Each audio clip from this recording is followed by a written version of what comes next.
வழக்கு எண் 13/2024. டிஃபென்ஸ் தரப்பு வக்கீல் யாராவது ஆஜராயிருக்கீங்களா? Yes your honour.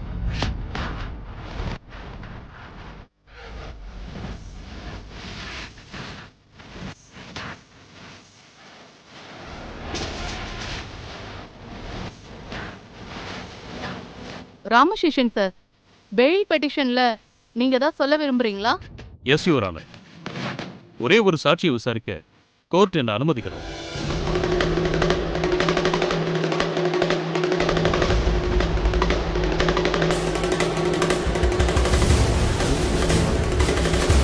Permission granted.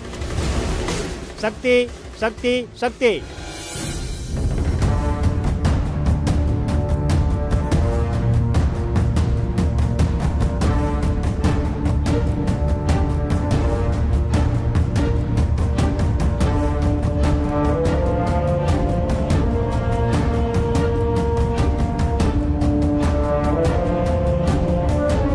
அண்ணி இவளை கூப்பிட்டு என்ன விசாரிக்க போறாரு? 2-3 கேள்வி கேட்பேன், ஆமான்னு மட்டும் சொல்ல சொல்லுங்கன்னு சொன்னாரு. அவகிட்ட அப்படிதான் சொல்லியிருக்கேன். வீம்புக்குனே மறுத்து பேசுவாளே அண்ணி. அவ அப்படி சொல்லிட்டு வீட்டுக்கு இப்படி வரான்னு பாக்குறேன்.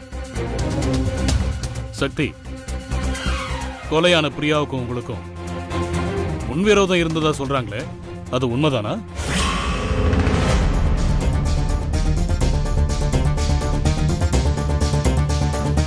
சொல்லுங்க சக்தி. கோர்ட்டோட நேரத்தை வீணாக்காதீங்க. பிரியாவுக்கும் உங்களுக்கும் முன்விரோதம் இருந்தது உண்மைதானே?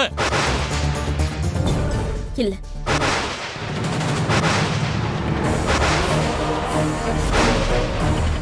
நான் தான் சொன்னேன்ல அண்ணி, இவ இப்படிதான் சொல்லுவான்னு எனக்கு அப்பவே தெரியும். நீங்க சொல்றது அப்பட்டமான பொய் சக்தி. பிரியாவுக்கும் உங்களுக்கும் முன்விரோதம் இருந்ததுக்கான காரணத்தை என்னால சொல்ல முடியும்.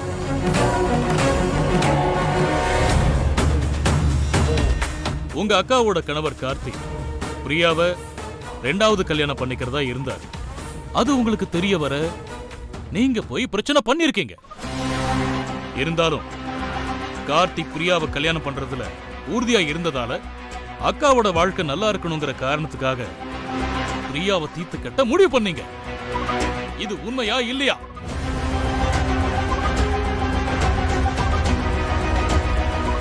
நான் சொல்றது உண்மை இல்லைன்னு உங்களால சொல்ல முடியுமா சக்தி? இல்ல, இது உண்மை இல்ல. நான் சொன்னதுக்கெல்லாம் பல பேரை சாட்சியா இந்த கோர்ட்ல என்னால கொண்டு வந்து நிறுத்த முடியும். நீங்க சொன்னதுல பாதி உண்மை, பாதி பொய். என் அக்கா கணவர் பிரியாவை கல்யாணம் பண்ணிக்க முயற்சி செஞ்சது உண்மைதான். அதை தடுக்கணும்னு நான் நினைச்சது உண்மை. ஆனா பிரியாவை கொலை பண்ணிதான் அதை செய்யணும்னு நான் நினைக்கல. அப்ப பிரியாவை இல்லாம ஆக்குறது தானே மோட்டிவ்? அதான் தெளிவா இருக்கே, அப்படித்தானே? ஏன் சார், நியாயத்துக்காக போராடுற எல்லாரும் கொலை பண்றதுக்கு ரெடியா இருப்பாங்களா என்ன?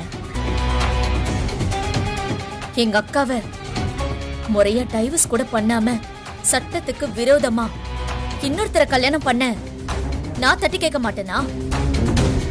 என்ன பொறுத்த வரைக்கும் நான் செஞ்சது நியாயம். நியாயம் கிடைக்கிறதுக்காக தான் நான் போராடுறேன். பரவாயில்ல, ரொம்ப சாமர்த்தியமா பேசுறமா. யுவரான, இவர் விஷயத்தை திசை திருப்ப மாத்த முயற்சி பண்றாரு. ராமசேஷன் சார், நெக்ஸ்ட் கொஸ்டின் போலாமே. S your honour. மிஸ்ஸஸ் சக்தி, கொலை நடந்த ஸ்பாட்ல நீங்க இருந்தீங்களா இல்லையா?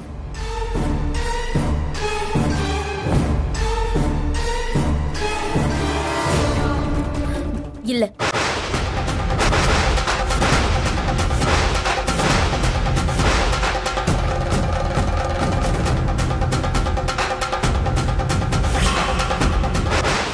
பாவி, எப்படி போய் சொல்றா பாரு.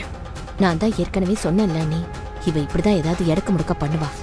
எனக்கு இதெல்லாம் முன்னாடியே தெரியும். என் பையனை வெளியில கொண்டு வரணுங்கிற எண்ணம் இவளுக்கு துளி கூட இல்ல பாரு. முத கேள்விக்காச்சும் பரவாயில்ல, ஏதோ மாறி மாறி சொன்னா. ஆனா இப்ப எவ்வளவு பெரிய போய் சொல்றா பாரு. நீங்க அங்க இருந்தத கண்ணால பார்த்த சாட்சி என்னால கொண்டு வந்து நிறுத்த முடியும். அதுக்கு வாய்ப்பே இல்ல. கொலை நடந்த சமயத்துல நான் கொலை நடந்த இடத்துக்கு வெளியில தான் நின்னுக்கிட்டு இருந்தேன். நீங்க சொல்றது உண்மைனா என் கூட வெளியில நின்ன எல்லாரையுமே இதே கேள்வி நீங்க கேப்பீங்களா? அண்ணி, அவ உங்களை தான் சொல்றா. சரி, நீங்க புத்திசாலித்தனமா பதில் சொல்றீங்க, சந்தோஷம்தான். இன்னும் ஒரே ஒரு கேள்வி. ரங்கநாயகி மேடத்தால் கொலை மிரட்டல் விடுத்தவங்களுக்கு கொடுக்கப்பட்ட பணம் நீங்க இருந்த அந்த பில்டிங்ல இருந்துச்சு, உண்மையா இல்லையா? இல்ல. ஓய், நீங்க இருந்தப்ப உங்க முன்னாடி தான் போலீஸ் அந்த பணத்தை கைப்பற்றி இருக்காங்க.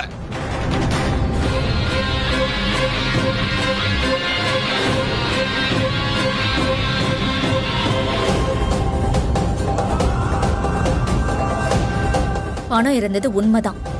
அது யார் கொடுத்தது, எதுக்காக கொடுத்தது, எப்படி அங்க வந்ததுன்னே எதுவுமே எனக்கு தெரியாது. யுவர் ஆனர், தொடர்ந்து பொய் மேல போய் சொல்லிட்டே இருந்தா அது உண்மையாயிரும்னு நினைச்சு பேசிக்கிட்டே இருக்காங்க. அவங்க அந்த பணத்தை பார்த்திருக்காங்க, அதுதான் உண்மை. இவங்க நிறைய மேனிபுலேட் பண்ணி பதில் சொல்றாங்க. என்ன அண்ணி இது? சக்தி எதுக்குமே பிடி கொடுத்து பேச மாட்டேங்கிறா. இப்படிலாம் பண்றத பார்த்தா வெற்றிக்கு இப்போதைக்கு பெயில் கிடைக்குமான்னு தெரியலையே. இல்ல சரளா, இவர் வந்து நின்னா ஜெயிக்காம போக மாட்டாரு. வெயிட் பண்ண, ஏதாவது ஒரு ட்விஸ்ட் வச்சிருப்பாரு. யுவரான, நான் இந்த கோர்ட்டுக்கு முன்னால சில விஷயங்களை சொல்ல நீங்க அனுமதிக்கணும். எஸ், சொல்லுங்க. Permission granted. பாயிண்ட் நம்பர் 1, எனக்கு இந்த வக்கீல் மிஸ்டர் ராமசேஷன் மேல நம்பிக்கையே இல்லை.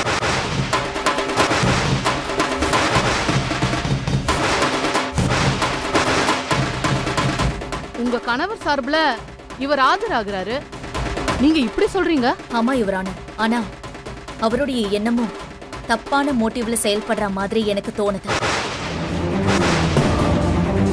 அதனாலதான் எனக்கு வேற ஒரு லாயரை வச்சுக்க அனுமதி வேணும்.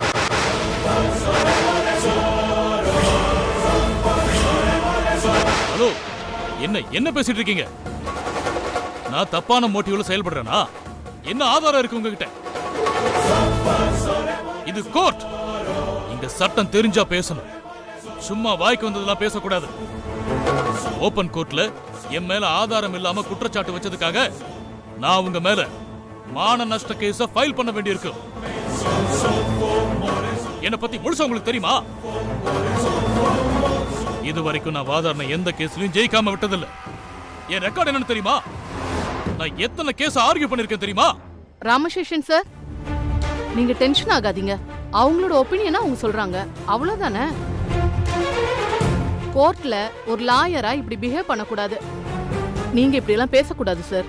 அதுக்காக என்னோட பேரை கெடுக்கணுங்கிறதுக்காக சதி திட்டத்தோட வந்திருக்காங்க யுவர் ஆனர். அது எப்படி நான் பார்த்துட்டு சும்மா இருக்க முடியும்? சார், ஜட்ஜி மேடம் சொல்லியும் எதுக்கு உங்களுக்கு இவ்ளோ கோபம் வருது? உங்களுக்கும் எனக்கும் என்ன சார் முன்விரோதம் இருக்கு? ஏதாவது இருக்கா என்ன?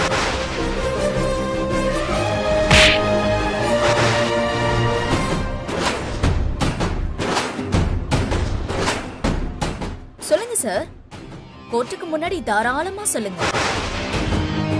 அப்புறம் எதை வச்சு சார் நான் உங்க பேரை டேமேஜ் பண்றதுக்காக பேசுறேன்னு நீங்க சொல்றீங்க? எனக்கு என்னுடைய ஹஸ்பண்டை நீங்க காப்பாத்தி கொடுப்பீங்கிற நம்பிக்கை இல்ல, அவ்வளவுதான். மிஸ்டர் சக்தி, நல்லா யோசிச்சுக்கோங்க. வக்கீல மாத்துறது ஒன்றும் பெரிய விஷயம் இல்ல. பட் ராமசேஷன் சார் மாதிரி ஒரு பெரிய வக்கீல் நம்ம கேஸ டீல் பண்ண மாட்டாங்களான்னு எல்லாரும் எதிர்பார்த்துட்டு இருக்காங்க. நீங்க என்னடானா? தேங்க்யூ யுவர் ஆனர், உங்க கன்சர்ன் எனக்கு புரியுது. ஆனா இவர் என்னுடைய ஹஸ்பண்ட வெளியில கொண்டு வர மாட்டாருங்கிற நம்பிக்கை எனக்கு இருக்கு. உங்க பெர்மிஷனோட நான் வக்கீல மாத்திக்கிறேன். ஏய் சக்தி, நான் கஷ்டப்பட்டு என் பையனை வெளியில கொண்டு வரதுக்காக எவ்வளவு காசு செலவு பண்ணி வர ஏற்பாடு பண்ணிருக்கேன். நீ பாட்டுக்கு வக்கீல மாத்துங்கன்னு ஒத்த வார்த்தையில சொல்ற? ஜட்ஜம்மா, என் பையன் இன்னைக்கு ஜெயில இருக்கான்னா அதுக்கு முழுக்க முழுக்க காரணமே இவதான். வக்கீல ஏற்பாடு பண்ண நான் சொல்றேன், இவரை நீங்க மாத்த கூடாது. என் பையன் கேஸ இந்த சார் தான் வாதாடணும். இல்ல இவரான என்னுடைய ஹஸ்பண்டுக்காக இவரு வாதாட வேண்டாம். ஒரு மனைவியா நான் இந்த கோர்ட்டை கேட்டுக்கிறேன். சக்தி, நான் இந்த கேஸோட ஆரம்பத்திலேயே உங்ககிட்ட சொன்னேன். இத பாரு, தயவு செஞ்சு இதுல இருந்து விலகிரு. என் பையனை காப்பாத்துறதுக்கு எனக்கு தெரியும். அத்தை, அதேதான் நானும் சொல்றேன். என் புருஷனை எப்படி காப்பாத்தி வெளியில கொண்டு வரணும்னு எனக்கு நல்லாவே தெரியும். அதுக்காக தான் நான் போராடிக்கிட்டு இருக்கேன். Order order order. ஃபேமிலி இஷ்யூஸ்லாம் இங்க கொண்டு வரக்கூடாது. இந்த வழக்கின் போக்க கவனிச்சு பார்த்தா முதல்ல குற்றம் சாட்டப்பட்டவங்க சக்தி தான். ஆனா வெற்றி தான் குற்றத்தை செய்ததாக ஒப்புக்கொண்டு வழக்குல சரண்டர் ஆயிருக்காரு. ஆனாலும் சக்தி கொடுத்த வழக்கின் மேல் தான் இந்த விசாரணை தொடர்ந்துட்டு இருக்கு. அதனால இந்த வழக்க வாதாடுறதுக்கு எந்த வக்கீல நியமிக்கணும்னு தீர்மானிக்க வேண்டிய பொறுப்பு வெற்றிக்கும் அவருடைய மனைவி சக்திக்கும் தான் இருக்குன்னு இந்த கோர்ட்டு உறுதியா நம்புது. ஏய் சக்தி, பாத்துப்பா, நீ அமைதி உட்காரு. எப்ப பாரு அவ பாத்துப்பான்னு சொல்லுங்க. அவகிட்ட எத்தனை தடவை சொன்னேன், இந்த ஒரு ஆணையும் புடுங்க வேணாம், வெறுமனே தலையை மட்டும் ஆட்டுன்னு சொன்னேன். ஒரு கேள்விக்கு கூட ஆமான்னு பதில் சொல்லல. ஏமாத்துக்காரி. இந்த ஆணவக்காரி எப்படி எந்த வக்கீலுக்கு காசு கொடுப்பான்னு தெரியல, என் பிள்ளைய காப்பாத்த போறான்னு தெரியல. என்ன பேசுற நீ? இந்த வக்கீல் என்னன்னா சக்தி தான் கொலை செஞ்சாடுற மாதிரி பேசிக்கிட்டு இருக்காரு. ஸ்பாட்ல இருந்தியா பணத்தை பார்த்தேன்னு கேள்வி கேட்டுக்கிட்டு இருக்காரு. அதுக்கு எப்படி அவ ஆமான்னு சொல்லுவா? கொஞ்சமாவது யோசிச்சு பேசு. மிஸ்ஸஸ் சக்தி, இந்த கேஸ்ல எந்த வக்கீல் வாதாடணும்னு விரும்புறீங்க? உங்களுக்கு அசிஸ்டன்ட் வேணுமா? உங்க அக்கறைக்கு ரொம்ப நன்றி மேடம். நான் ஆல்ரெடி வக்கீல் ஸ்ரேயாவை ஏற்பாடு பண்ணிட்டேன். இதோ வந்துட்டாங்க.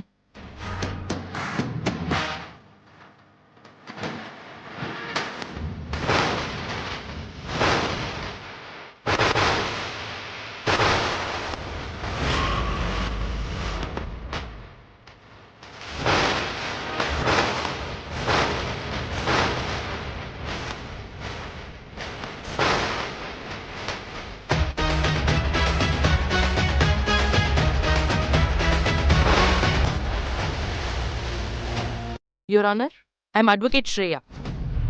வெற்றியோட கேஸ்க்காக அப்பியர் ஆகிறேன். அதுக்காக நான் தயார் பண்ண பெட்டிஷன் ஃபைலை உங்க முன்னாடி சப்மிட் பண்றேன்.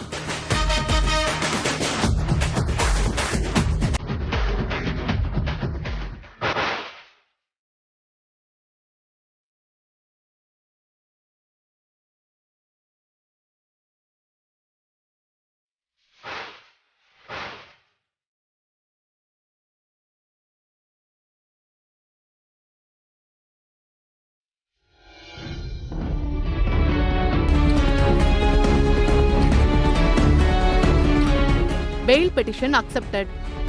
Carry on with your arguments. Thank you, Your Honor.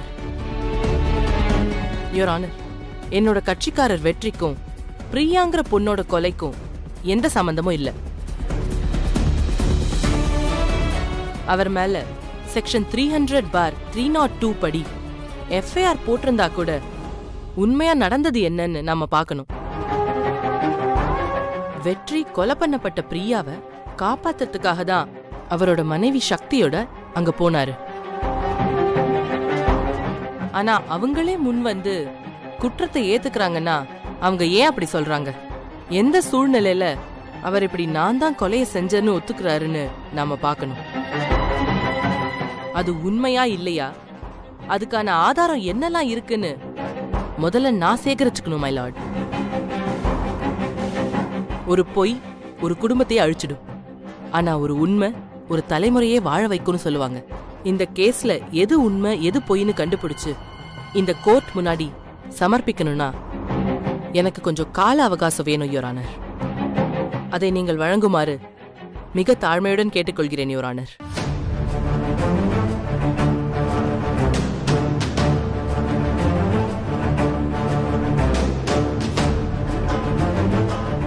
Advocate ஸ்ரேயாவின் விண்ணப்பத்தை இந்த கோர்ட் ஏற்கிறது. இந்த வழக்கு சம்பந்தமான ஆதாரங்களை திரட்டி சமர்ப்பிக்க அவர் கேட்டுக்கிட்டபடி இந்த வழக்கு வரும் 12ஆம் தேதிக்கு ஒத்திவைக்கப்படுகிறது. Thank you your honour.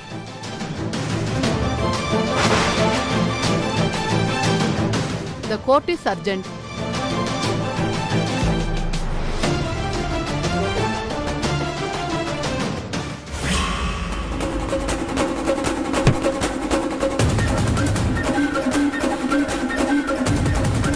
சார், நீங்கள் சொன்ன மாதிரி அப்படியே நடந்துருச்சு சார். அந்த அம்மா அவ்வளோ சொல்லியும் அந்த பொண்ணு ஒரு கேள்வி கூட ஆமான்னு சொல்லலையே. ஏய், வாயமுடு. என்கிட்ட வாங்கி கிடைக்காது. நான் மாமியார்ட்ட சொல்லி அனுப்பிச்சேன். கோர்ட்ல ரொம்ப அசிங்கப்படுத்திட்டா. நான் ஒரு சுப்ரீம் கோர்ட் லாயர். ஒரு சாதாரண கோர்ட்டுக்கு வந்து ஒரு பெயில் பெட்டிஷன் அப்ளை பண்றதுக்கு அவன் என்னை எப்படி அவமானப்படுத்திட்டா. சாகர வரைக்கும் நான் மறக்க மாட்டேன், மறக்கவே மாட்டேன். சார், உங்களை பத்தி எல்லாருக்கும் தெரியும் சார். விடுங்க சார், பாத்துக்கலாம் சார். என்னத்தையா பாப்ப? என்ன பாப்ப? சாகர வரைக்கும் நான் அதை மறக்க மாட்டேன். அந்த சக்தி என்ன அசிங்கப்படுத்திட்டால, அவளை நான் நிம்மதியா இருக்க விட மாட்டேன். எனக்கு எதிராக யாரை கொண்டு நிறுத்திருக்கா பார்த்தல? அவன் 10 கேஸ்ல எங்கட தோத்து போனவன். அவ தலைகீழ நின்னு தண்ணி குடிச்சாலும் இந்த கேஸ் விஷயத்துல அவ தொண்ட குழியில ஒரு சொட்டு தண்ணி கூட நான் இறங்க விட மாட்டேன். வெற்றியை வெளியே கொண்டு வர போறதும் இல்ல, அவ புருஷனோட இனி வாழ போறதும் இல்ல. நான் என்ன முட்டாள் சேஷன் நினைச்சிட்டாளா? ராமசேஷன். என்ன அசிங்கப்படுத்தின சக்திக்கு இதான் நான் கத்து கொடுக்கிற வாழ்க்கை பாடம். இந்த ஒரு பாடம் போதும், லைஃப் ஃபுல்லா அவன் மறக்க மாட்டா.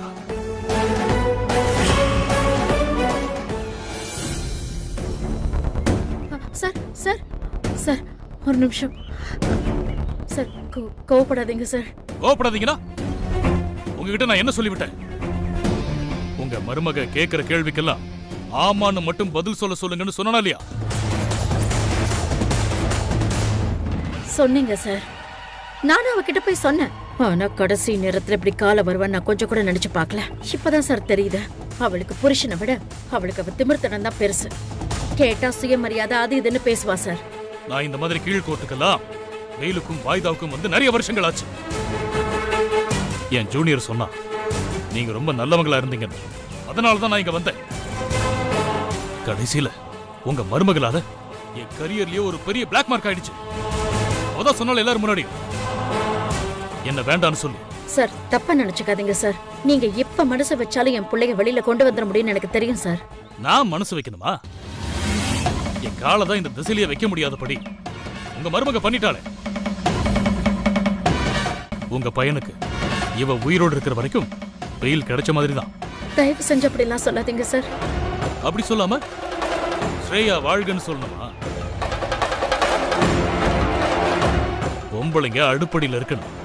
அதை விட்டுட்டு வக்கீல் கோட்டை போட்டுக்கிட்டு என்ன மாதிரி ஆர்கியூ பண்ண வந்தா மண்ண கவிட்டு தான் போகணும். இனிமே உங்க பையன் கேஸ்ல அவங்களால ஒன்னும் கிழிக்க முடியாது. கொலை கேஸ்ல துப்பு துளக்கிறது என்ன அவ்வளவு சாதாரண விஷயமா? போலீஸே எத்தனையோ கேஸ்ல ஆளை கண்டுபிடிக்க முடியாம வேற எப்படியாச்சு செத்து போனவனை கொலையாளின்னு போட்டு கேஸ க்ளோஸ் பண்ணிக்கிட்டு இருக்காங்க. அந்த ஸ்ரேயோட பேச்ச பாத்தீங்களா? சும்மா ஜிங்கு ஜிங்குன்னு வருவாங்களா, நங்குன்னு உண்மையான குற்றவாளிய மீன் பிடிக்கிற மாதிரி பிடிப்பாங்களா, வெற்றிய வெளியே கொண்டு வருவாங்களா? இதெல்லாம் நடக்கிற காரியமா? அப்படியே கண்டுபிடிச்சாலும் அதுக்கு 5-6 வருஷம் ஆகும். ஏன் 10-15 வருஷம் கூட ஆகலாம். அது வரைக்கும் உங்க பையன் ஜெயில கிடக்கணும், அப்படித்தானே? தயவு செஞ்சு அப்படிலாம் சொல்லாதீங்க சார். என்ன எப்படி சொல்றீங்க? ஒரு வக்கீல் வந்திருக்காளே, இவ யார் தெரியுமா? எனக்கு எதிரா 10 கேஸ்ல தோத்து போய் அசிங்கப்பட்டு ஓடினவ. அவளை கூட்டிட்டு வந்து கேஸ் நடத்த சொல்லிருக்கா உங்க மருமக. இது உருப்படும் நினைக்கிறீங்களா? சொல்றேன்னு தப்பா நினைச்சுக்காதீங்க. உங்க பையன் ஆயுசுக்கும் ஜெயில கிடக்குற மாதிரி கூட ஆகலாம். சார்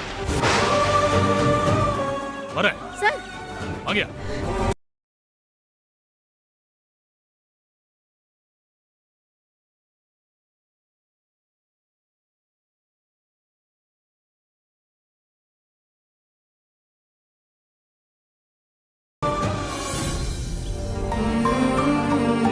சரண்யா, சக்தி வரா.